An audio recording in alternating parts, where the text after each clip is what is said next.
আসসালামু আলাইকুম। সুখ এবং দুঃখ এটা শুধু এখন পরিবারে সীমিত নাই, এটা রাষ্ট্রীয় পর্যায়েও এটার বিস্তৃতি ঘটেছে। সুখেরও ব্যারোমিটার আছে, দুঃখেরও ব্যারোমিটার আছে।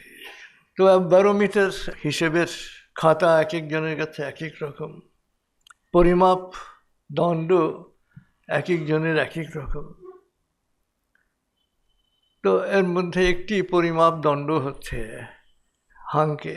তো তিনি একজন অর্থনীতিবিদ, তিনি তার মানদণ্ডে দুঃখী দেশের তালিকা করেছেন।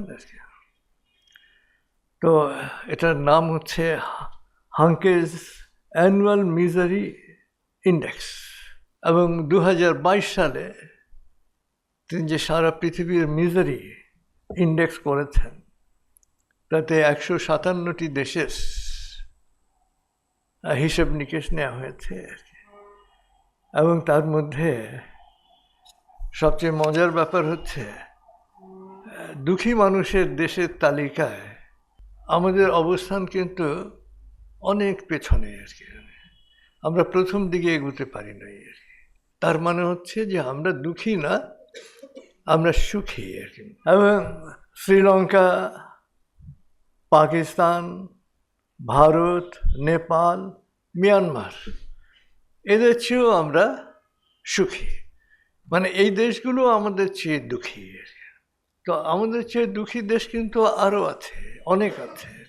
যে বেলজিয়াম, কানাডা, যেখানে যাওয়ার জন্য একেবারে নিজের নাম বদলে অন্যের স্বামী সেজে যদি যাওয়ার সুযোগ থাকে, এই সুযোগও কেউ কেউ গ্রহণ করবেন। সেই Canada, Ireland, Finland, Bahrain, New Zealand, Saudi Arab এবং সুইডেনের চেয়েও সুখী দেশ হচ্ছে বাংলাদেশ। এখন বাংলাদেশের সবচেয়ে সুখী হওয়ার পথে বাধাটা হচ্ছে বেকারত্ব। এই বাধাটা যদি না থাকতো তো আমরা সবচেয়ে সুখী দেশ হতে পারতাম। এবং সবচেয়ে মজার ব্যাপার হচ্ছে আমাদের দেশে কিন্তু অশিক্ষিত কোনো বেকার নাই আর কি। এবং এই শিক্ষিত বেকাররাই হচ্ছে, দেখেন কি শিক্ষা, শিক্ষার চোটে সে বেকার হয়ে যাচ্ছে, সে কোনো কাজ করার যোগ্য থাকছে না। তো এই বেকারত্ব থেকে উঠতে পারলেই আমরা সুখী মানুষের দেশে তালিকা 1 নম্বরে চলে আসতে পারি। এবং সুইজারল্যান্ড সুখী মানুষের তালিকায় উপরের দিকে। সুইজারল্যান্ডের সুখী মানুষের দেশ হওয়ার কারণ হচ্ছে ঋণ, ডেট ব্রেক।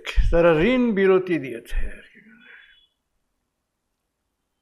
যে তারা এখন ঋণ দিচ্ছে না, তারা কাউকে ঋণ করতে উৎসাহিত করছে না, ক্রেডিটে কিনতে উৎসাহিত করছে না। ক্রেডিট কার্ড, ওখানে কার্ডের উৎসাহ নাই। এবং গত 2 দশকে তাদের ঋণ করার পরিমাণ হচ্ছে নিম্নমুখী। এবং গত 2 দশকে ইউরোপ এবং আমেরিকার ঋণ করার পরিমাণ হচ্ছে একেবারে ঊর্ধ্বমুখী, যে কারণে আমেরিকা সুখী মানুষের তালিকায় সামনে আসতে পারছে না আর কি। তো ঋণ ব্রেক, তারা বলে ডেট ব্রেক, যে ঋণ থেকে বিরত থাকার ফলে, বিরত থাকতে উৎসাহিত করার ফলে ক্রমাগতভাবে তাদের ঋণ গ্রহণের পরিমাণটা কমে যাচ্ছে এবং তারা সুখী মানুষের দেশের তালিকার সামনে চলে এসছে।